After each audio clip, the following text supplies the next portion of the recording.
The story begins at a tower where hunters come to defeat the boss of the highest floor.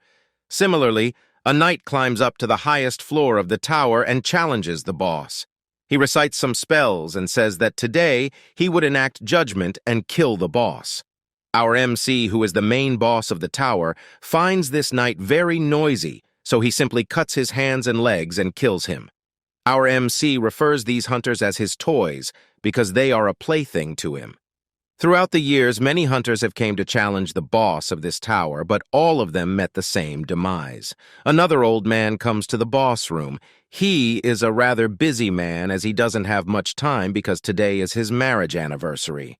The old man says that he has to end it quickly. The boss of the tower laughs and turns the old man's marriage ceremony into his funeral. He kills the man brutally. Another hunter comes to the tower, and this time it's a girl, which looks like a cute toy according to the boss.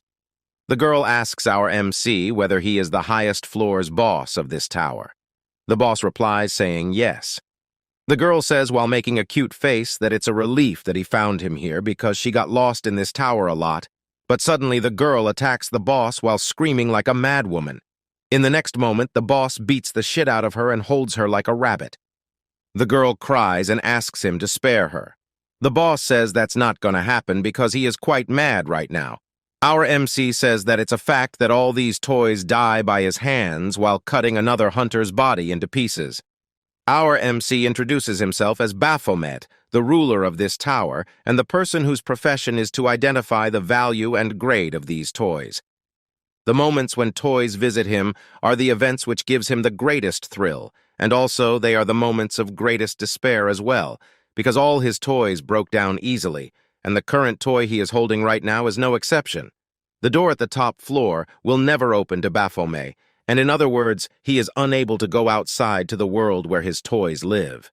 He always has to wait here aimlessly until a new two opens this door, and he has to ponder how he will spend the times of boredom until that moment arrives. It's so frustrating for him. He punches the door in anger as to why he is the only one trapped here and unable to leave. As he was punching the door, the mobile rings and vibrates. Baphomet got this item from the toy he just killed, and he has never seen such an item. Baphomet says that he got a great idea. In the next scene, another hunter comes laughing as he finally reached the top floor just to stumble across the same fate as the others. Baphomet also beats the hell out of him. After bringing him to his knees, Baphomet asks the hunter about the functions of this item. It was a simple curiosity for Baphomet. The hunter says that this model can be unlocked with facial recognition, so Baphomet shows the previous hunter's face into the mobile to unlock it. The hunter explains that this item has a function called a camera, which can be used to store precious moments, and he clicks a photo with Baphomet. Baphomet wonders about what kind of world his toys would live in. The hunter tells Baphomet that he can even listen to music using this item. Slowly, the hunter gets away from Baphomet while complimenting Baphomet to pick up his sword. For Baphomet, his desire to see the other side of the world had gone beyond simple curiosity. The hunter picks up his sword and tries to attack Baphomet. Baphomet finds the item very interesting while he smashes the hunter's head. The item had become something that he could enjoy inside this tower. He remembers that he has gathered all the items that the toys dropped.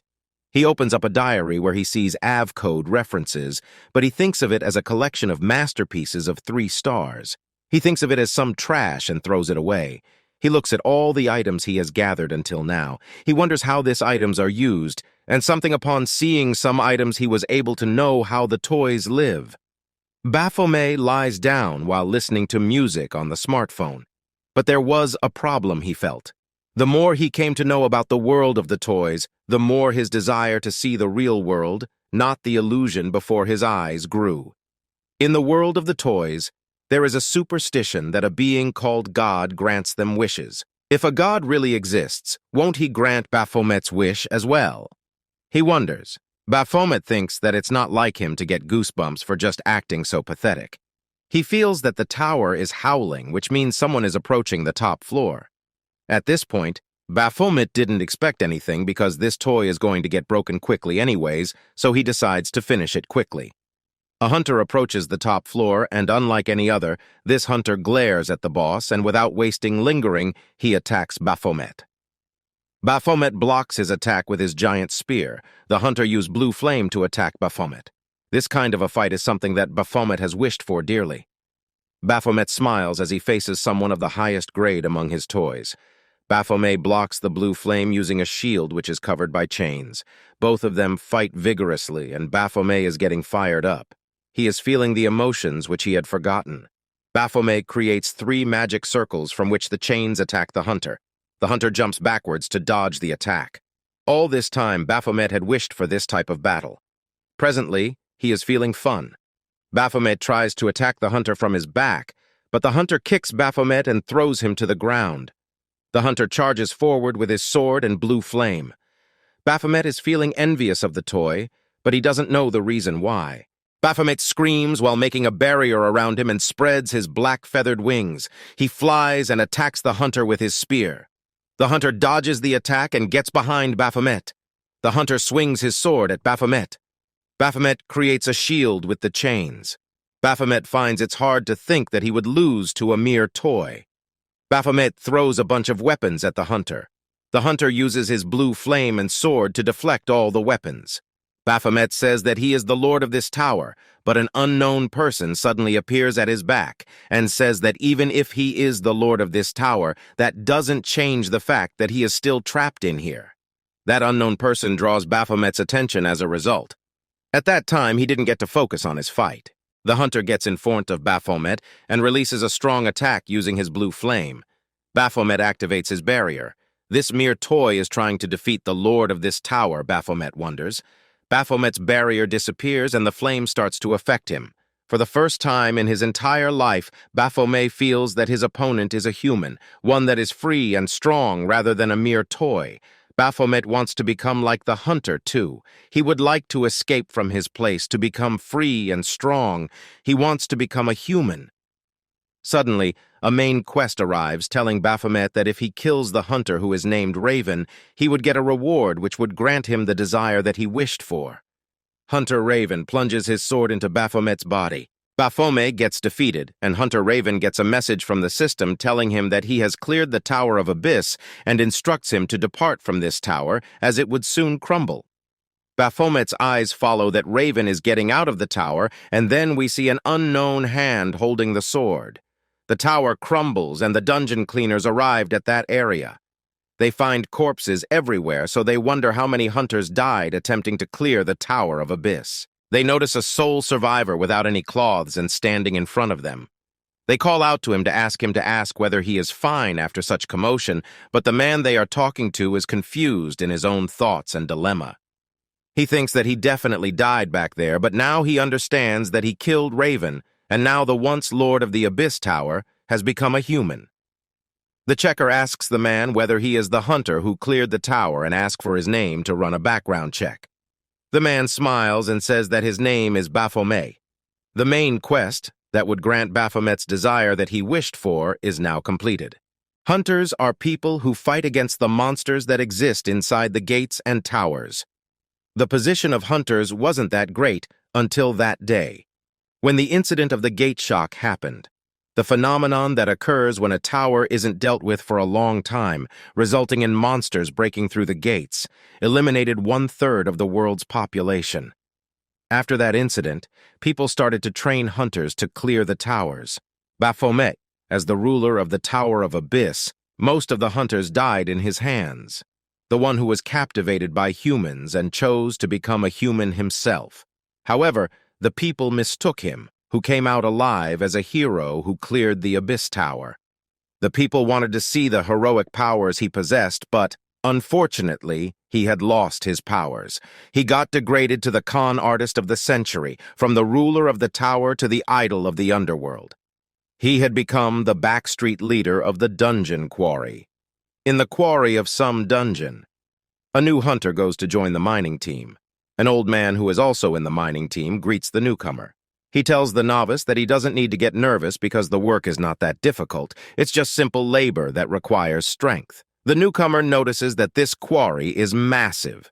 The old man replies it wasn't huge a few months ago, and it's all because of the hunters who opened up the area as they defeated the monster. The old man says that they are in charge of Area C and D, and now they will be working in Area D. He tells the newcomer that he won't be bored while working in Area D because Area D is where rare gems are found. While they are talking, an announcement is made by other members of the mining team telling everybody to move out of the way as their big brother is coming through. The newcomer asks the old man about those guys who are passing through. The old man replies, telling the newcomer that he should never associate himself with those guys because they are nasty delinquents who have crawled their way into the mining ground. They are evil guys who will persistently bully someone they don't like. The old man points at Baphomet and tells the newcomer to never go near that guy and instructs him to be especially careful of Baphomet. The newcomer asks, why is a gangster like him working in this place? The old man answers that there's nothing he can do about it because the operations head likes him a lot since he is really good at the job. After some time, the operation head gives the workers their salary. The operation head comes near Baphomet and tells him that he delivered Baphomet's payment to its rightful owner. The operation head leaves the area while telling everybody to work hard. Two of the members working in Baphomet's team ask Baphomet whether he would go to Cyber Cafe or eat something yummy today, and it will be their treat. One of the members raises his hand and asks Baphomet where does he always send all the money that he earns from work. The person who asked that question gets beaten by the others for asking such a personal question to Baphomet. They tell him that Baphomet will tell them when the time is right. The question makes Baphomet furious, and he screams due to the frustration. Baphomet thinks that his colleges have no idea what he is going through because he is sending all his money to a quack doctor. It all happened in the past, at the time, when he had hit rock bottom after being portrayed as a con artist. After getting injured, he had to go to a hospital to be operated by a quack doctor, but he didn't have any money to pay her. That quack doctor made a deal with Baphomet. She told him to pay her with his body, and when Baphomet came to his senses, he was already working at the quarry to earn money that he could send back to that quack doctor. Baphomet thought that this was better, as it was starting to get annoyed since it was getting difficult to go out after his face was plastered everywhere because of the nationwide scam show. But annoying things started happening at the quarry as well. Some people will call him con artist, or tease Baphomet, telling him to share the secret to be famous like him. Baphomet was getting annoyed because few of the humans recognized him even at the quarry. He tried to ignore them over and over. At some point he realized that being called a con artist is something that will make anyone feel really bad, doesn't it? So Baphomet simply beat them up. He beat up those who tried to pick a fight with him, and he beat up anyone who even met his eyes. After that, one by one, some guys started to stick with Baphomet, and that's how he became the idol of the underground, and he ended up having to play out being in a delinquent group. This isn't the human world Baphomet was planning to enjoy. Suddenly, a monster tries to attack a person. Two of the hunters kill the monster. The hunter girl tells the person that they haven't cleared this area yet, so it's a restricted and dangerous area, so he shouldn't come here.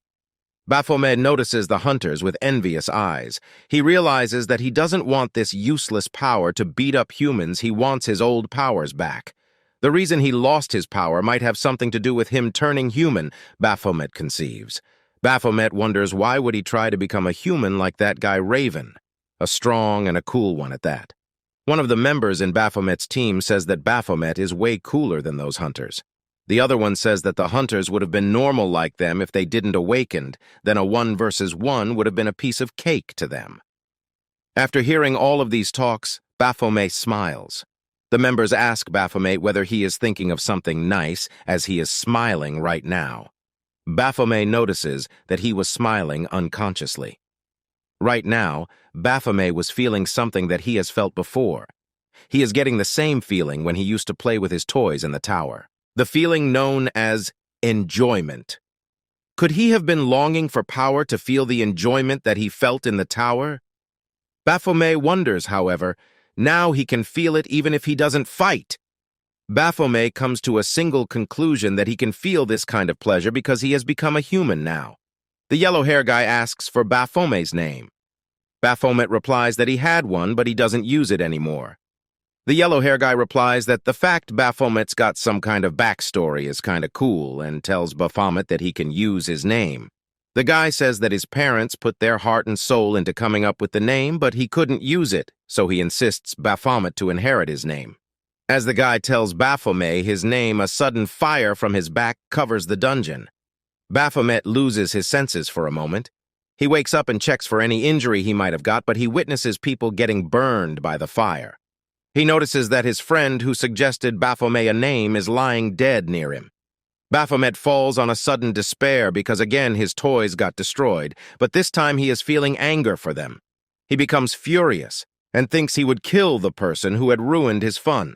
On the other hand, two of the C-rank hunters fights against an intruder who disguised himself as a worker in the mining team. The intruder says that he got a handsome amount just by sneaking into the dungeon. One of the C-rank hunter recognizes that the intruder is a robbing hunter. They are people who attack hunters to steal the spoils. The intruder tells the hunter that half of his words are correct, but there's more that he doesn't know. The boy hunter asks the girl about the survivors. The girl replies that there are a few injured people. The boy asks for the possibility of them surviving after getting treated. The girl answers that the chances are low, but she tells him that this is not the time for talking like this and they should focus on this battle. The girl understands that the boy is suggesting to run away because it would be the best course of action right now.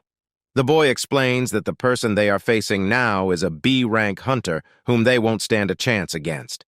The girl hunter tells the boy that they can't leave the civilians behind and run for their lives. The boy turns around and tells her that there is no other way for them. They should just run outside and request for help from other veteran hunters. While he is talking to the girl, the intruder cuts his head. The intruder says that the boy was being too noisy. The girl charges at the intruder while screaming. The intruder tells the girl that hunters shouldn't get too emotional or else they would end up dying and cuts her throat without killing her. He raises his hand, signaling his companions to come out. 4 people come out of a space item. The intruder tells his companions that he cut the girl's throat since she wouldn't stop talking. All of the companions are having a chat in front of the girl. They say that eyes are the most expensive, but as the girl is still alive this time, they would be able to sell for a higher price this time, and adding to the fact that the girl is a C-ranker. The girl finds it hard to talk, but she asks the intruders what he is talking about.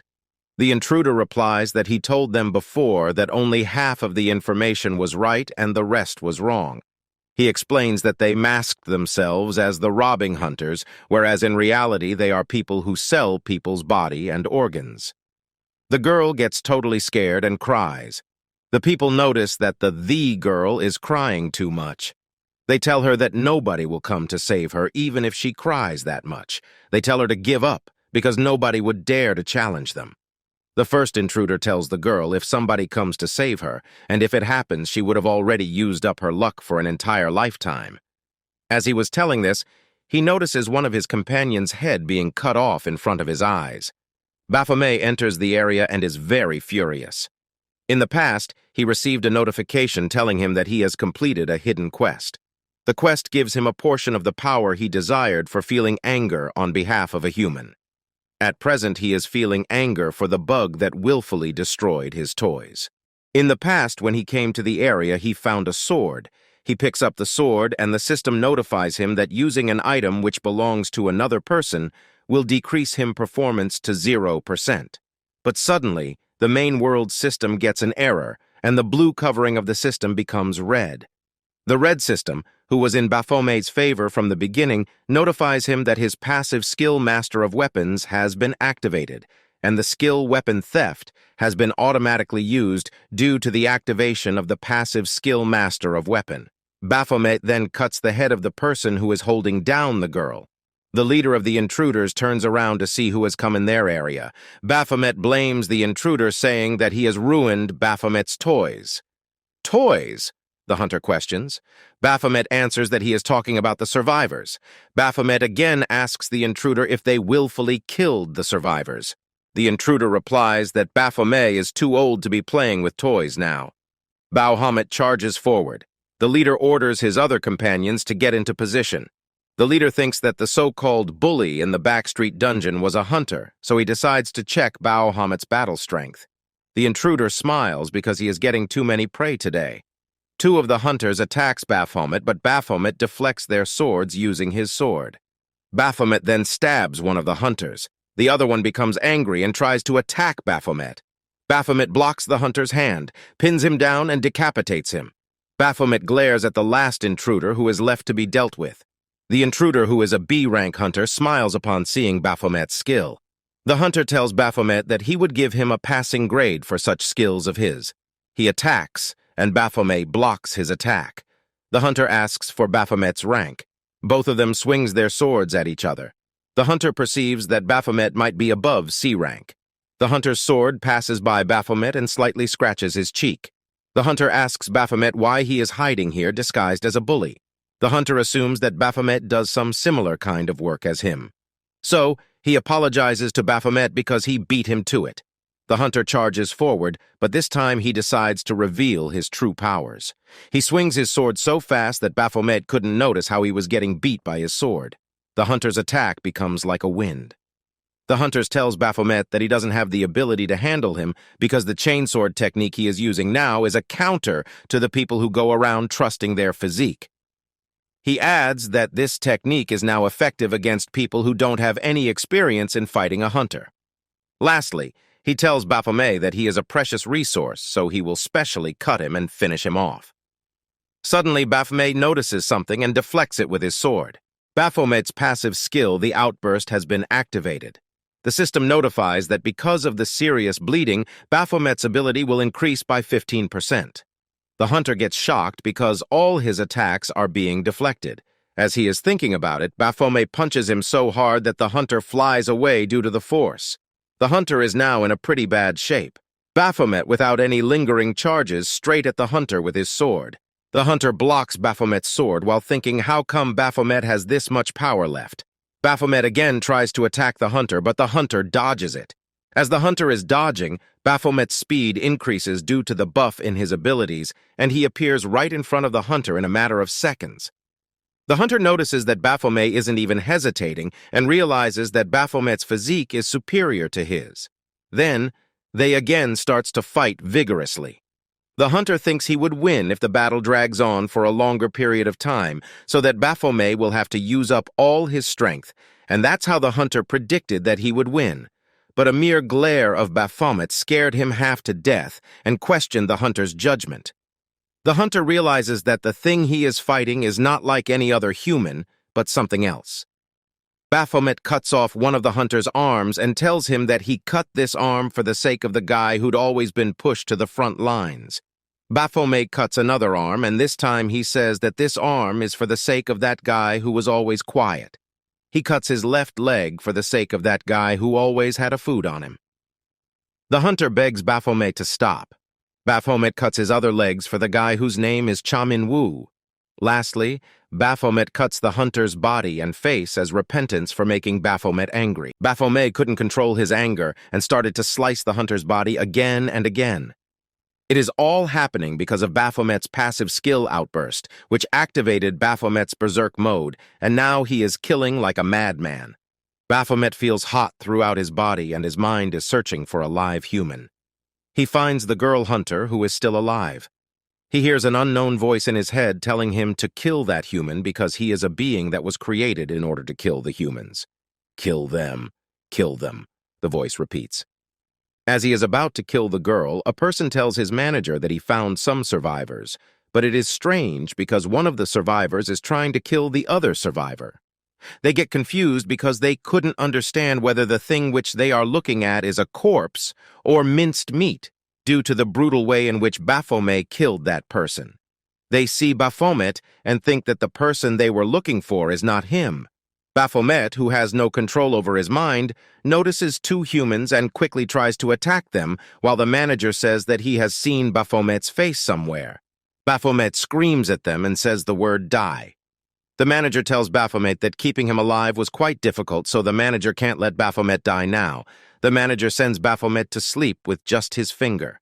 In the next scene, Baphomet has a dream. He sees himself sitting on his throne. An unknown voice asks Baphomet for his orders. Baphomet orders them to kill all of the humans on Earth, putting his name on the line. After that, he sees that Raven is stabbing him from the back and telling him that he is too weak to be called the boss of the Tower of Abyss. Lastly, Raven says that only death awaits for the weak, and with that Baphomet wakes up. What was that? And where am I? He wonders. The last thing he remembers is that he was at the dungeon. The manager speaks with Baphomet through a sound box. "Who are you?" Baphomet questions. The manager calls Baphomet Mr. Rare Swindler. The manager recognizes Baphomet's face and tells him that he is that swindler who got caught trying to fraud his way in clearing the Tower of Abyss. The manager asks Baphomet whether he is trying to pull a scam again, because for him to kill the hunter who was a B-rank hunter is unbelievable, or did he actually kill that hunter? The manager questions Baphomet. Baphomet thinks that the manager might have been talking about the person whose limbs he smashed. The manager says that he has investigated a bit about Baphomet, and nothing turned up, as though he is someone whose name or identity doesn't exist. The manager notices that Baphomet has the same strength as a hunter, but there were no records of him in the hunter's registration status, and he didn't even go through the awakening process, so the manager asks Baphomet for his identity. Lastly, the manager says that depending on Baphomet's response, he would decide what to do with him. As the manager was telling this, Baphomet breaks the glass which connected the two other side of the room. Baphomet tells the manager that he is blabbering non-stop and asks why he has so many questions. Baphomet tells the manager to show some manners by introducing himself first if he wants to know Baphomet's identity, instead of sitting comfortably while locking a person in a room. Baphomet gets angry and says that he didn't willfully become a swindler. It was the people's fault who mistook him as the hero who cleared the Tower of Abyss. He agrees that he was the one who killed the hunter whom they were tracking. Baphomet asks the manager why would he reflect on his deeds, because the hunter was the one who pissed Baphomet off. Baphomet says that no matter how many times that hunter comes back to life, he'll kill him the same way. He'll cut the hunter's limbs and slice him into pieces so that not one trace is left behind, so that nobody would even know he existed. Baphomet asks the manager what if he deals with the manager the same way as the hunter. The manager laughs loudly. "Can you even kill me?" the manager asks. The manager reveals himself and questions Baphomet on what his next move will be. Baphomet notices that the manager has the same aura as Raven, so he unconsciously charges to grab the manager's neck. The manager easily pins Baphomet to the ground. Baphomet realizes that the manager is strong. The manager introduces himself and tells Baphomet that they are a government guild that was secretly made in order to stop crime-committing hunters called rogues. He says that the hunter whom Baphomet killed was a hunter they were chasing, and the hunter was to be killed immediately when found. The hunter's crime was committing anti-human acts. He disguised himself as a grave hunter, hunted innocent hunters, and sold their body organs. It all happened because there was a superstition going around among rich old men that they'd become healthier or immortal if they received an awakened one's organs. The manager thanks Baphomet for relieving them of that burden, but he also states that this doesn't change the fact that Baphomet has brutally killed 5 men. They took a look at the corpses. It was very neatly done, as if it was done by an expert's hands. Someone who's just awakened wouldn't create a scene like that without hesitation, although it would be possible if they had a natural talent for killing. So, according to the manager's experience, he says that these type of cases always had a higher chance of the person being an experienced killer who has killed countless people before. The manager says that he wanted to talk with Baphomet to figure out what type of person he is. The manager says that Baphomet is a dangerous person and will become a criminal someday whom they need to punish. On the other hand, Baphomet regrets that if he had his powers and a more free body, he would be able to deal with this type of situation. The manager says that Baphomet needs to die and moves his hands towards Baphomet. In the next scene, the building of the Hunter's Central Administration headquarters came into view, and we see Baphomet approaching a lady worker in it. In the past, the manager told Baphomet that he was kidding when he was talking about taking Baphomet's life because they couldn't recklessly do that, and he personally liked Baphomet. He says that Baphomet will be able to take care of any issue, as he is such an instinctive person, so the manager offers Baphomet to become a hunter at the Guild Rogue. At present, Baphomet tells the lady that he would like to register as a hunter. The lady tells Baphomet that she would require his identification and Hunter's aptitude record. The manager made some slight changes from his side to Baphomet's identity and said that he'll get help from other institutions for Baphomet's aptitude test. The lady tells Baphomet that all his information check out and asks for a code name to register him as a hunter. This policy of creating a separate username was made to differentiate between hunters and ordinary people, and the manager told Baphomet that he will not be able to register if he denies it. The manager told Baphomet that he should use a name that attracts the least amount of people as they are working secretly. He says that he would like to use the code name Baphomet. Baphomet thinks that the manager will regret giving him a chance now. Baphomet thinks that he would become stronger than anyone, and he would make them tremble in fear upon hearing his name. Baphomet goes in a dungeon. He hunts and kills some of the wolves. A wolf moves its paw towards Baphomet. Baphomet tells the wolf to wait. The wolf gets shocked. Baphomet raises his hand upwards at the sky and says to come forth, but in the next moment he sees nobody is coming, even though he commanded them, so he kills the last wolf with his punch.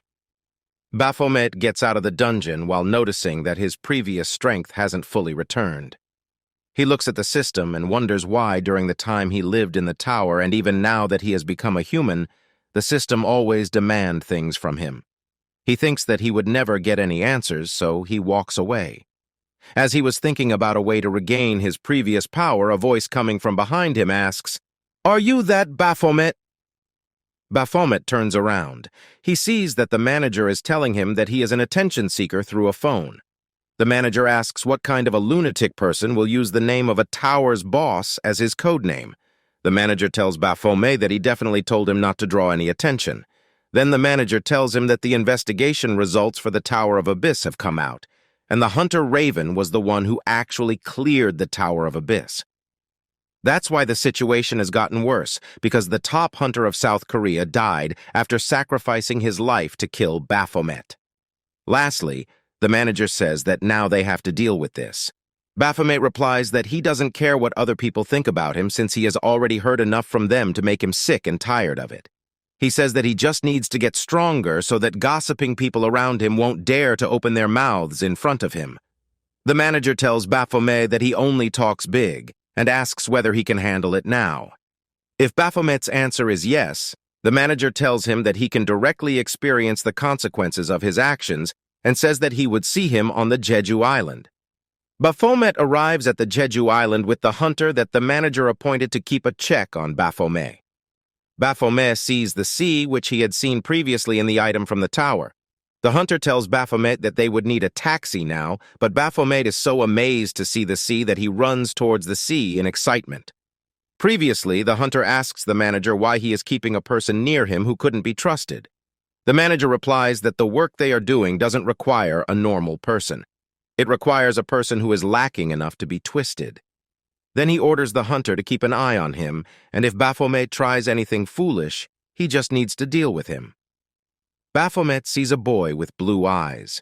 He goes near them and says that they are the different race that his toy was talking about. The hunter drags Baphomet from that area while telling Baphomet to stop disgracing the country. They arrive near a building. The hunter tells Baphomet that the orientation for new hunters will be held here. Orientation? Baphomet questions. The hunter answers that it's a training program to help newbie hunters to adapt well. Baphomet questions, why would they do something like that? Don't hunters just have to defeat some monsters? The hunter replies that it's a rule set by the government, as unlike other countries, Korea's hunters are appointed by the nation itself. Baphomet concludes that the government is planning to use the hunters however they want. The hunter provides Baphomet with some luggage, an identification card, and a smartphone. Baphomet gets happy to get a smartphone. The hunter reminds Baphomet that he would call him Cha-Min-Woo when they are outside. Baphomet used the name of his friend Cha-Min-Woo as his actual name. The hunter tells Baphomet to head inside. As Baphomet enters, he sees that the team manager is introducing himself as the event manager this time. The manager says that his name is Ma Seong-un. Baphomet asks the manager, weren't you part of Rogue? Ma Seong-un tells Baphomet to keep his voice down because Rogue is a company that operates secretly, and Ma Seong-un is a member of the Central Hunter Management on the outside. Baphomet tells Ma Seong-un that he is fooling people very well. Ha ha ha ha, Ma Seong-un laughs, telling Baphomet that it's better than being the con artist of the century. The other people start to gossip about Baphomet. They say that Baphomet is a scammer and call him a FICO for using Baphomet as a code name. Lastly, Ma Seong-un tells Baphomet to act like he doesn't know the manager because the manager doesn't want to feel like an outcast as well. A girl calls the team manager, so Ma Seong-un leaves the area. Baphomet thinks that he would mind his own business and just eat for the time being. The girl asks Ma Seong-un what was he talking about with the new hunter. Ma Seong-un replies that he was just talking about schedules and other trifle stuff. One of the guys says that shouldn't someone like Baphomet be banned by the government? The girl says, how can the government let a swindler like that, and adding to that, that person even used Baphomet as an alias? The team manager stops everyone and asks whether they are trying to oppose the decision made by the government. Then they should know that it could be regarded as disobedience from government employees like them. All of them apologize to the team manager. Ma Seong-un notices Baphomet sitting near him, and he thinks that the general opinion about Baphomet is bad even here, so Baphomet must have already cemented himself as the greatest sinner amongst the hunters. Lastly, he tells to Mr. Follower of Baphomet that there's a limit to how much the manager and cover for him. Ma Seong-un wonders, why does Baphomet have such a blissful expression? Is he trying to enjoy it since he can't avoid it? How honorable of him, the manager concludes. The manager thinks that it's a relief that Baphomet's mentality is strong enough to have a mental victory. Suddenly, the A-rank hunters arrive at the orientation. Why are A-rank hunters at a place like these? The manager asks. The girl replies that previously they had received a notice that a few A-rank hunters are starting their special training program today. Ma Seong-un thought that this program was set to happen next week. The girl says that the dates kept changing and it was finally confirmed for today. The girl says that it's a good opportunity and it could have a good influence on the new hunters. The manager feels a little uncomfortable as it will be a good opportunity for the new hunters, but except one individual. Baphomet's face glows upon seeing such delicacy in front of him. There was a 2 on the smartphone that would take pictures of different foods like this, so Baphomet was curious about it because he didn't feel the desire to eat when he used to be a demon. As he was about to eat his food, somebody pours water on Baphomet's face. The A-rank hunter named Leon asks Baphomet whether he is the famous con artist. He says that he was curious to see how Baphomet's mug will look like, but he is surprised to see that Baphomet is just a regular person. Another hunter tells Leon to not act recklessly because everyone's watching. The hunter apologized to Baphomet on behalf of Leon, but he tells Baphomet that he is not the innocent one either because they've lost a lot of their fellow hunters because of Baphomet. And operating under that code name only makes it seem as if he is mocking other hunters, so they suggest Baphomet to change his code name. This makes Baphomet very angry, so he throws his food at Leon. Upon seeing this, the team manager hits his head on the table. Leon grabs Baphomet's t-shirt and asks whether he has a dying wish. Baphomet asks why they are making all this fuss just because of a name. It's not like the demon is going to resurrect just because he is using the name Baphomet. Baphomet asks Leon that shouldn't he had defeated a little earlier if he really cared that much about his comrades. Baphomet says that according to him, all Leon is doing right now is boasting about his own weakness. Lastly, Baphomet offends Leon by saying that Leon wasn't skilled enough to kill Baphomet. Leon accumulates his mana in his arm. It's a buff skill that raises physical abilities. He says that Baphomet killed friend Raven and starts to throw a punch at Baphomet. Baphomet thinks whether he should dodge or block his attack, but he thinks that he would see blood no matter what he chooses. Hunter Raven's younger brother, the youngest A-rank hunter Griffin, stops Leon. He tells Leon that this is against the rules, so he has to stop. Hearing this, Leon gets angry and shouts at him, saying that if he had seriously gonna welcome Baphomet. Griffin releases Leon's hand and says that Baphomet is not wrong, as if his brother had taken care of Baphomet sooner, and if he was stronger, he would have cleared the tower without dying. Leon bursts into angry and is about to start a fight with Griffin. At that time, team manager comes and stops Leon and tells him that they cannot do this here, and also it will affect their reputation as there are lots of eyes watching them. Leon gets a deadly look at team manager and tells him that, as a member from the Hunter Intelligence Management Team, isn't it his job to sanction bastards like Baphomet? Team manager puts a smile and says that he is sorry. Team manager then goes to Baphomet and tells him that he wants to speak with him for a moment. Baphomet replies that why should he do that? Hearing this, team manager gets closer to him and whispers in his ears in an angrily manner and tells him to shut up and quietly follow him. Baphomet didn't have a choice, so he follows the team manager. As he leaves, Griffin gives a deadly look at him. The two of them gets outside the building. As they gets out and goes to a secluded place, team manager tells Baphomet to hit him once.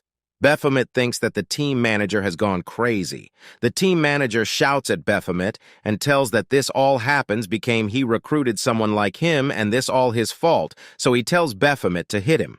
Baphomet cannot hold him anymore and decides to not let this chance slip. Seeing the expression on Baphomet's face, the team manager says he has no conscience as he really wants to hit him. Baphomet then said that what did he expect from him, that he would do nothing and gets bullied like this. Yes, hold yourself back until you get stronger. Hear me out. To make that happen, you need to lay low right now. Even if there are hundreds of you right now, you can't beat an A-rank hunter. That's the reality. Team manager says this to Baphomet. After that, we can see that the class has been started and the class is about the system. Team staff Han Yu-jung is conducting this class. She starts with the basics like that when anyone awaken. They can see a blue system window and so on. Baphomet is also present in the class, but he is a bit absent-minded and as he is thinking about the team manager's words. As the class ends in the hallway, some student are seeing the news of Baphomet and is telling him a con artist. They also criticize him and bad mouths about him. Baphomet is standing beside them as he is buying a coffee from a vending machine. He hears this and gets angry as he cannot do anything to them, so he punched the vending machine hard and give a deadly glare at them, and tells that he should beat it up until it throws up. Seeing this, the guys get scared and runs away. Baphomet then takes his drink, and while drinking, he thinks that as there will be a friendly sparring, he should go there to watch. After that at night, the sparring among the A-ranks begins, and Baphomet goes there to see it. As he arrives, he sees that the sparring is going on and Leon has already defeated an Awakener. The supervisor announces that Leon has won the match and this is his 8th consecutive win. He then asked Leon that if he would like to challenge anyone. Leon thinks a bit and looks around. As he sees Griffin, he tells Griffin that they should have a go. Griffin also agrees and gets in the arena. The supervisor explains the rules to Griffin. The rules are simple. The rule number 1 is that the first person to grab the blue cloth on the other's arm wins. The second rule is that only passive skill is allowed, and any use of active skill will be counted as a defeat. At that time, the team manager comes and asks the other staff members about the situation. They reply that there are many newbies and the hunter Griffin is having a spar with Leon.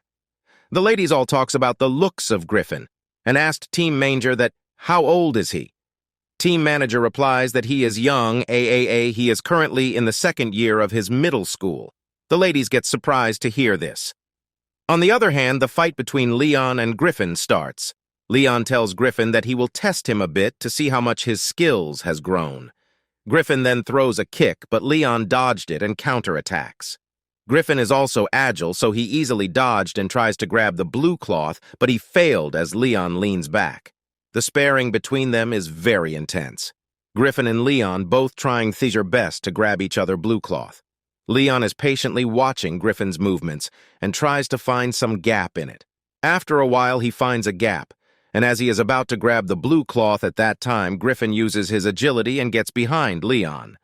Now Leon is at a disadvantaged situation as he cannot avoid Griffin's counterattack, so Griffin uses this chance and snatches the cloth from Leon's arm. Everyone gets impressed to see that Griffin has won. Everyone gossips about his skills and says that he will become a S rank in a matter of time. Leon congratulates him for the win and says that he has grown stronger, and if his brother could see this, he would be very happy. Griffin ignores Leon and asks the supervisor that if he can continue fighting, The supervisor replied that he can continue, but whom he will fight. Griffin says that he wants to fight with Baphomet. Hearing this, Baphomet and the rest of the people gets shocked. The supervisor says that it is not possible as Baphomet is just a newbie hunter. The team manager then speaks up and says that the match between the two of them will be fun. The team manager says that they can get data on how big of a gap there is between new and veteran hunters, and of course they can use this match to serve as a model for new hunters. Hearing the words of the team, but as Griffin is an A-rank hunter, he will be given a handicap. Baphomet gets in the arena, but he cannot figure out the motive of the team manager, as he was the one who tells him to lay low and now he is telling him to fight. The reason behind this decision of the team manager is that he wants to break up the arrogant behavior of Baphomet by getting him beaten by Griffin. Baphomet then looks at Griffin and gets that with his current level, he will never be able to beat him.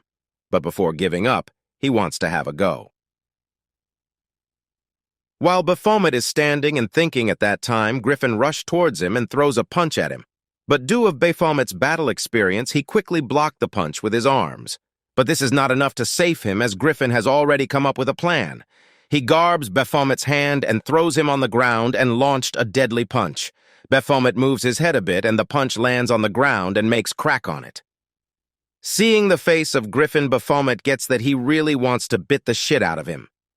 After that, Baphomet quickly gets up and the people starts to say that Griffin is really pissed off as Baphomet is the name of the demon that killed his brother. Griffin then starts his attack. Baphomet is like a sandbag to him. Griffin attacks land of him as it hurts like hell. But Baphomet didn't give up and counterattacks. But his attacks are nothing in front of Griffin's agility. Griffin easily dodged all of his attacks and grabs his neck and smack him on the ground. Baphomet quickly stands up and he gets that Griffin is toying with him. Baphomet gets mad and thinks that if it was his past self, he would have killed him easily. As due to Griffin's handicap, he is unable to see all the abilities of his Griffin, again launches his attacks and beats Baphomet. As he gets beaten, he gets excited as he wants to see how strong Griffin really is.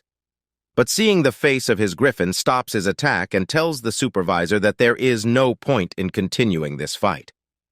As it is a specie match, the supervisor stops the fight, and as Griffin starts to walk away, Baphomet gets furious. His inner demon has risen up and he wants to badly continue this fight. He thinks the words of the team manager and the other insults he received. He despises this weak self, and he emits huge amount of aura. Griffin noticed the demon aura and kicks him and sent him flying out of the building. Baphomet flies away and lands on a swimming pool where the girls are having theater party. Everyone gets shocked to see that a person out of nowhere has fallen in the swimming pool. Baphomet is drowning as he is unable to swim. He is also unable to breathe and water gets inside his lungs. His is also slowly losing his consciousness. At that time, a blonde-haired lady with blue eyes comes to save him. Closer to him, Baphomet loses his mind as he cannot breathe, so he grabs the lady's hair and makes a mess. The other ladies are worried about the blondie as it's been quite some time she jumped into the pool. After a while, the ladies get scared to see that some yellow strands of hair rise at the surface of the pool. Seeing this, they panicked and shouts out loud for help. Baphomet has lost his consciousness and is dreaming about his past self. At past, he was a lowly demon, the lowest in the ranks. He was a mere gatekeeper, and he has been lectured by the higher demons. At that time, a hunter came and separates his neck from higher body. Seeing this, Baphomet regains his consciousness, and as he opens up his eyes, he sees a beautiful blonde girl is laying beside him. He recalls that this is the girl that saved him from drowning. As he was staring the blonde girl, he hears an angry voice which tells him to stop staring, or else she will bury him in the ground. Baphomet looks up, and he sees that a red-haired girl is looking at him with her deadly red eyes. Seeing this, he gets scared and moves away. Behind him, there are two other girls that are glaring at him angrily. As the girls are about to make a move at that time, the team manager and a staff comes rushing in and apologize to all the girls. As the team manager sees the red-haired girl, he quickly recognizes her. She is Hunter Echidna, who is the CEO of the Ark Guild. The team manager greets her and says that he had no idea that she was here. The manager also politely asked if she is hurt anywhere. Echidna ignores the team manager, and she calls for a guild member. The girl responds to her and comes to her with the strands of hair. Echidna asks the girl that if she has counted all the strands properly. The girl replied, "Yes." Echidna praises the girl and look at the team manager. After a while, she speaks up and says that their guild's on a group retreat, so their members have been staying at this hotel since yesterday, and they are having a pool party now. She then points at Baphomet and tells that he suddenly fell from the sky and wreaked havoc on their party. Hearing this, team manager apologizes and says that it is their fault. Echidna then says him a strand of hair and asked him if he know what is this. Team manager gets a bit confused and says that it is a hair. Echidna says that it is not just hair. It is the price of waking up early and renting out an entire expensive hair salon. The price of expensive organic ingredients that are directly delivered from the mountains every day to acquire such healthy and shiny hair, and her time and effort, which are as precious as gold, that are drained in the process of making that lazy girl get all that care. And due this effort, it gave her the dark circles. Hearing this, team manager gets confused, and after saying sorry, he asked her that what he can do to make her feel better. Echidna looks at Baphomet and says that he should be the one to take the responsibility. Baphomet gets a bit shocked hearing this. 1,000,001 for each strand, and since he pulled out 116 strands, it's a total of 116 million you have to compensate us. Echidna says this Baphomet team manager get tensed, as he has really messed up this time. Hunter. Echidna, she's so obsessed with money that she doesn't care to think about anything else. The encounter with the A-rank hunters was already pretty bad, and now he messed with the Ark Guild? Team manager blame his shitty luck. On the other hand, Baphomet starts to argue with Lady Echidna. He tells her it doesn't make any sense that he has to pay 1 million for a strand of hair. He also further says that, who the heck is that hunter?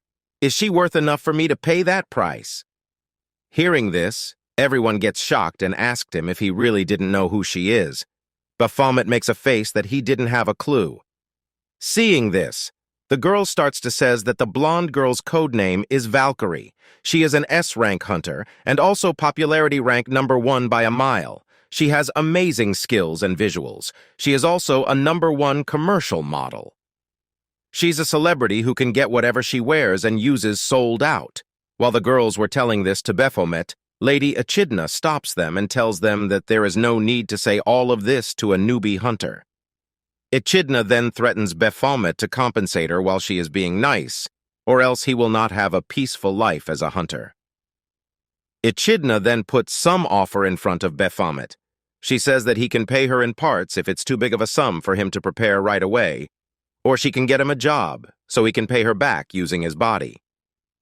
Hearing this, the trauma that Baphomet gets from the doctor emerges. He gets frustrated and bad-mouthed her.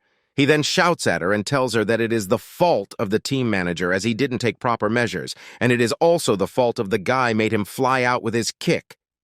Seeing Griffin, all the girls get shocked as they didn't want to get of the bad side of his, as he is a member of the Nebula Guild. Echidna then goes to Griffin and asked him if he is the one who kicked him and sent him flying. Griffin replied that he is the one. The lady staff then tells Echidna that it was a friendly match between A-rank hunter and the new hunter, so a mistake happened. After hearing all of this, Echidna didn't let Baphomet go. She wants the compensation no matter what. So to solve the situation, team manager tells her that they will take care of the compensation, but they cannot give a monetary compensation as it is against the rules of the government, so he will provide her exclusive rights to a tower. Hearing this, Echidna gets shocked. Exclusive rights to a tower is a system that allows a specific guild to monopolize more than one tower for themselves. The characteristic of the tower makes it so that guilds with exclusive rights can obtain an infinite amount of magic stones, since the monsters keep resurrecting as long as the tower hasn't been cleared. The team manager tells that they happen to have a tower that hasn't been cleared for 1.5 years, so he will provide her the exclusive rights of that tower for 1 year. Echidna replied that she will tell her decision after taking with her guild members. Then after a while, she comes to the team manager and tells that she will take his offer. The team manager gets happy, and the compensation settlement is done. After that, Echidna wakes up Valkyrie and asks her if she is okay. She replied yes. Hearing this, Echidna tells them that they should head inside. All the girls pack their things and starts to walk inside. While they were leaving, Valkyrie looks at Baphomet and smiles. Baphomet gets confused as he didn't know what was the meaning of this. Team manager and the other staffs apologizes to Baphomet and Griffin. After that, Baphomet starts to head towards his room. While he was walking alone at tat time, Griffin comes from behind and launched a sneak attack and snatches Baphomet's cloth. Baphomet gets scared and asked him that what he is doing. "You can't even detest Mu presence, but how did you snatch the cloth I had back then?" Griffin asked him. Baphomet stays silent and recalls the scene when he snatches Griffin's cloth and falls in the pool. After recalling that, he tells Griffin that it was because his movements were so big that he was basically waving that cloth around, asking him to just take it. "How did a new hunter like you know this, as that's something only hunters with a lot of battle experience would notice?" Griffin asked this to him. He also asked Baphomet about his true identity. Baphomet: "Hey, let me ask something too.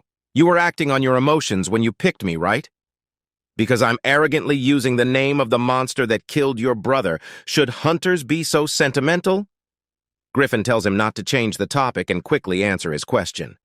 Baphomet says to him that he would try to answer that question if it was asked by someone rational person. Hearing this, Griffin gets angry and says that he is not trying to seek revenge for that trashy person. He just wanted someone to take his anger out on. Hearing this, Baphomet asked him that if he perhaps upset because Baphomet killed his brother whom he wanted to kill himself. Griffin stays silent for a bit and asked what he is saying. Baphomet then says to Griffin that he couldn't sense an ounce of hatred when he picked him and beat him up. But as he was speaking, the emotions he showed just now, it was blatant hatred towards someone. Baphomet further says, "Since Baphomet killed your brother whom you wanted to kill, you just took your anger out on me who borrowed the name of Baphomet." Griffin puts his head down and says, "A hunter trying to kill a hunter? You are saying I wanted to kill my brother. It is not like hunters are saints.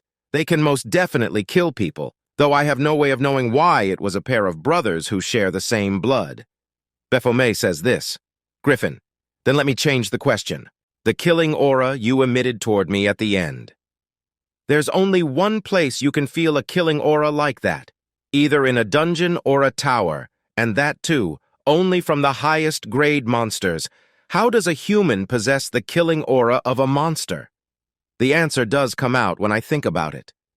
A monster disguised under the mask of a human."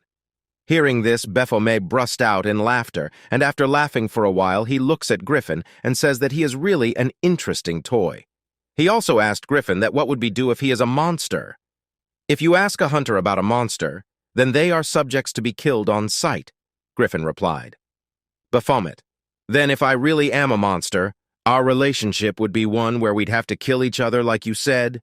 Then we must be on the same boat, I suppose, the boat we're both on to kill each other. The day you will truly find out my identity, I'll be looking forward to it. I hope you get stronger, otherwise you'll die by my hands."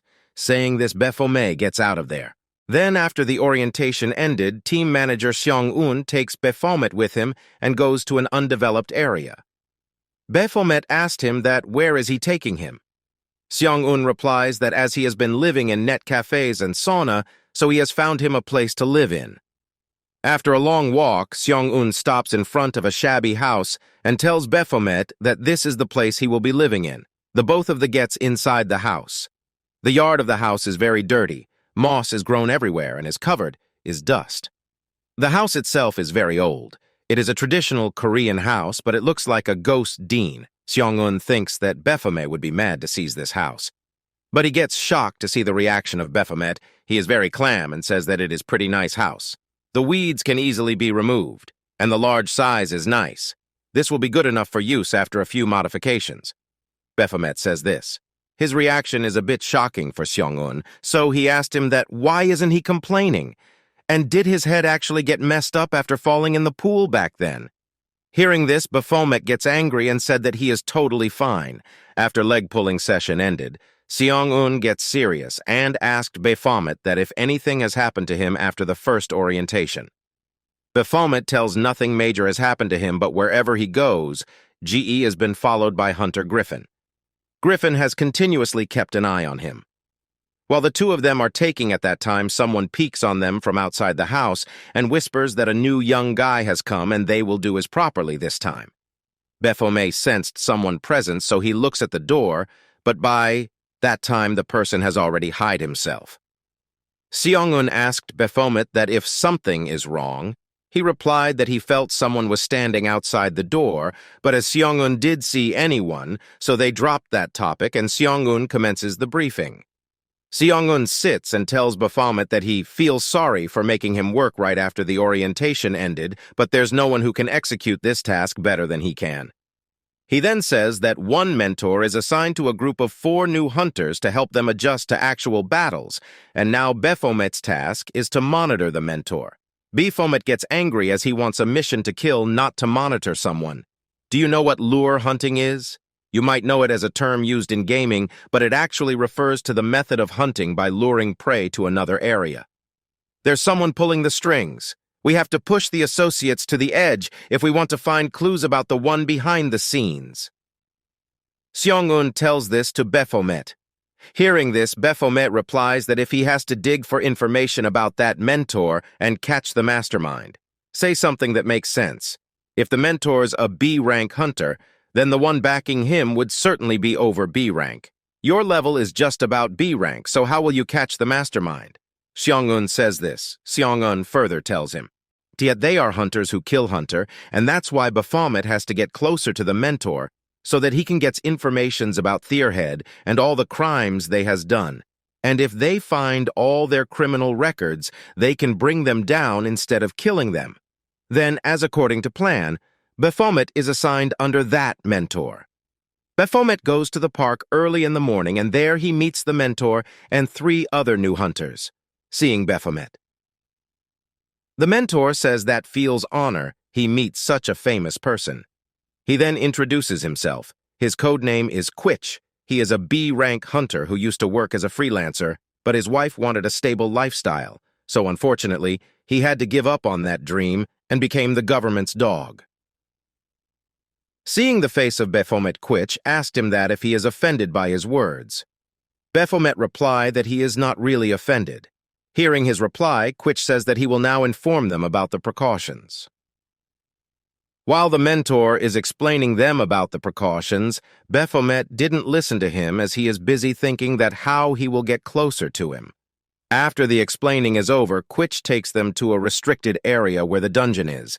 He then tells them that it's a D-rank gate, and as the name implies, it's a place inhabited by D-rank monsters, and the 4 of them will be clearing this dungeon by following his instructions. The new hunters panics and says that they are just F-rank hunters, so how they are gonna clear this D-rank dungeon. It's unfortunate, but the gates assigned to F-rank hunters start from D-rank. The mentor tells this, and he also says that they should have learnt this in the orientation classes. The new hunter make faces that they are completely unaware of this. At that time, Baphomet speaks up and says, military weapons inflict damage on the monsters in E and F rank dungeons, so only the ones D rank and above are handled by hunters. The new hunters praises Baphomet for his knowledge. But the real reason Baphomet knows all of this is because of manager Seong-un. He forced him to memorize all of the things. As all the hunter gets stable, Quitch tells them to grab their weapons as now they will enter the dungeon. Seeing Baphomet standing without a weapon, Quitch asked him if he hasn't received his weapon. Baphomet replied that his fists are his weapons. Quitch says that it's a bit strange as he has heard that he wasn't a fighter class. After that, Quitch tells all of them to quickly follow him and gets inside the dungeon. While Baphomet is standing, a hunter pushed him, and he looks at them. He sees that the 3 other hunters looks at him angrily and tells him to stop acting so full of himself. The face of this hunter feels familiar to him. After thinking for a while, B remembers them. This hunters are the trio that was talking shit about him during the orientation. Then all of them gets inside the dungeon and starts their hunting. The guy that pushed Baphomet uses a long sword, and by using it, he slashes a lizard man and kills it. He gets happy to get his first kill, But at that time, a lizard man ambushes him from behind, and he struggles to defend him. The mentor looks at him and gets that his strength is good, but his movements are too big and his agility is quite low. The girl is using daggers to kill her prey. Her offensive play is good, but she doesn't have the strength to support it. The other guy is a mage, and he uses fire magic. His power is great, but the accuracy of his is terrible. The three Hunter are showing all their weakness, but Hunter Baphomet is just flawless. Baphomet is not even taking this seriously. As the monster attacks him, he dodges his easily. Even two monsters attacked together cannot catch him. His movement is so accuracy and tricky that the two monsters fall for it, and the two of them cuts each other and kills them. After Baphomet deals with this, three other goblin-like monsters rush to him with trident in their hand. Baphomet jumps and steps on one of the monsters' face and smashes it on the ground and rushes towards the other two. He grabs the other two monsters' head and smashes their head in a split of seconds. He kills all this monsters like it was a child's play for him. Quitch gets impressed to seize this. He evaluates Baphomet's abilities and gets that he is a total hexagon as he aces in all the things, including strength, agility, battle judgment. Among the awakened hunters, geniuses like him are called irregular. Quitch finds it a bit unreal, as even irregulars could not be able to fight like him. Baphomet notices that Quitch is looking at him, so he also waves his hand and gives a smile so that he can put a good impression on the mentor. This technique of impressing is taught to him by Seong-un, but the smile of Baphomet is really creepy. After the area is clear, everybody comes together. The three Hunter seems very exhausted, but the good thing is that they didn't receive any fatal injury. Quitch then starts to give feedback, but Baphomet is angry as he wants to have a real fight that will give him fun. The three Hunter then asked the mentor that why the boss monster hasn't appeared yet, as they had already killed all the monsters. The mentor says that's only the norm. He then orders them to gather all the corpses of the monsters. As per the mentor's order, the Hunter gather all the corpses, and the ground gets covered with the blood of the monster. After doing this, everyone again gathers in front of the mentor. The mentor then says that there are two conditions for the boss to appear. The first is that it appears after they defeat all the Movi monsters. The other is when it smells the scent of blood. As the mentor tells this, the dungeon turns red and the ground became to tremors. The newbies get scared. At that time, a hugworm-like monster comes from inside the ground. The mentor says that it's a deathworm and it's a monster that loves blood. The three Hunter get shocked to see the huge size of the monster. But on the other hand, Baphomet gives a death glare. As the Hunter are getting ready to fight at that, Baphomet kicks the face of the long sword guy and sent him flying away. As his sword falls, Baphomet quickly garbs it and rushed towards the worm. The others get shocked to see that Baphomet has stolen the weapon. The other Hunters shout and says that he is a crazy bastard. And what he is doing is basically suicide, as his damage stats will drop when he uses someone else's weapon. But Baphomet ignores then and runs at full speed towards the worm. The mentor wants to stop him as he cannot let a talented hunter like him die in this place. As Quitch is about to stop him at that time, Baphomet jumps and uses the longsword and cuts the worm in half. Seeing this, everyone gets totally surprised. People always follow those who are stronger than them. That's the first principle Baphomet has learned about the human world. The newbies gets amazed to see that Baphomet has killed the Deathworm in one slash. The girl also falls in love with him. Quitch claps his hand and says that it is a perfect match and praises him. Baphomet thinks that now he will be able to get closer to the mentor, but he did know what was waiting for him. Seeing the battle of Baphomet, the mentor says to him that he didn't think that he will need any more mentoring from him. Hearing this, Baphomet gets shocked. Quitch congratulates him for graduating his test, and from now he can act as an independent hunter. Quitch also says that he will also distribute the magic stones, as he earned them from all the monsters he hunted. He also tells him that if he goes to the management office, he can cash them.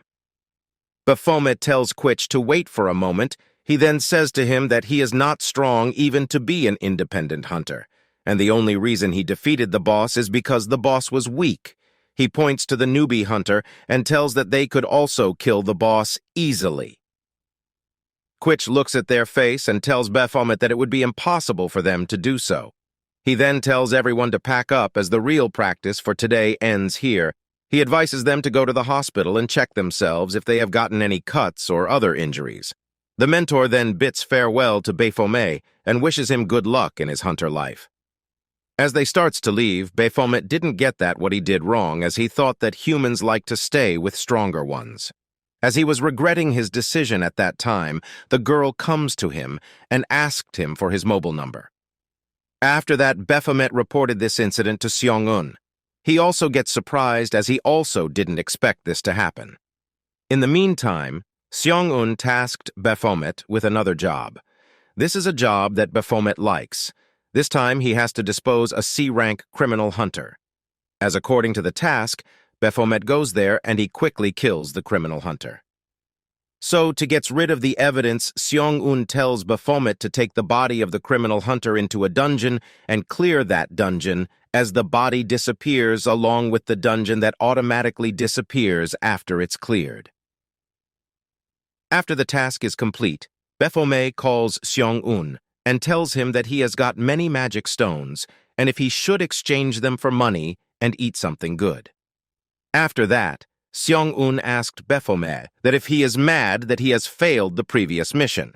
Hearing this, Baphomet gets angry and punched a wall and makes crack on it. Then, in the next morning, we can see Quich is at work, and today also they are going into a D-rank dungeon. Baphomet is following him from as distance as he is trying to find his connection to the crimes. Baphomet search his area of activity. He also investigate his relationships with people around him. Baphomet thinks that there should be a connection to the crime hidden in there somewhere. He followed Quich for a while, and he looked through everything, but he can't find a single piece of dirt on him. Quich live a simple life every day. He just gets out of the home and goes to work, and after he finishes his work, he goes straight to home. Baphomet can't find his connection to the crime, so he starts to think that there's no point in following him like this. Baphomet gets frustrated and thinks that he should just cut one of Quich's arm and subdue him. He will then torture him just enough to find out his backing. Baphomet then questions himself that if he should do it, but he thinks that he cannot do that as this is human world, and he has to approach things in a human way. Baphomet has follow Quich to his home. Quich gets inside his home, and after a moment he rushed out in panic. He quick gets out on the road and nervously looks for someone. He gets scared and shouts, "Yu Hyun!"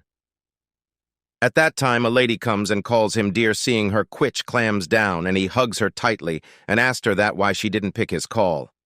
The girl replied that she was in a mall, so she didn't notice it. Seeing this, Baphomet laughs and says that he has found a clue. After that, we can see a team member of Seong-un is doing his job of disposing criminals at that time. Baphomet messages him and asks him for ways to fake an accident. Later, we can see Quich rushes towards his home in panic, and as he gets inside, he sees that her wife is treating Baphomet. Baphomet gives a surprised looks, seeing him. Quich then asked his wife that if this boy is the one who saved her from the car accident. Yeah, he got hurt trying to save me. He firmly refused to go to the hospital, so I had to treat him at home, Quich. Wife says this. As Quich and his wife is taking at that time, Baphomet gets up and starts to look around the home. He sees a photo, and as he is about to touch it at that time, Quich catches hand and thanks him for saving his wife. He also asked him about the car's plate number and the details of the car. Quich then suggests Baphomet that as it's getting late, they should go out and talk. At that time, his wife stops them and tells them to have dinner before they go out. Then all of them sits on the table and starts to eat. Baphomet eats a lot. Seeing this, Quich wife asked him that if he liked the food that much. After they finished eating, Quich wife gathers all the plates and takes them to wash. Baphomet looks at the lady as he feels something off about her. Quich then questioned Baphomet about his hunter work. The two of them starts to talk about it at that time. Quich wife's hand slips, and a plate falls on the ground and gets broken. Seeing this, Quich gets tensed and asked G wife that if she is okay. The lady says that she is okay and tells Quich to continue their talk. Baphomet tells him that he is a very devoted husband. Baphomet then tells Quich that he remembers the car's plate number, and he asked him for a piece of paper so that he can write it down. After all this time, Baphomet has figured out the reason he is feeling uneasy. The reason is the lady, as she is already dead for a long time.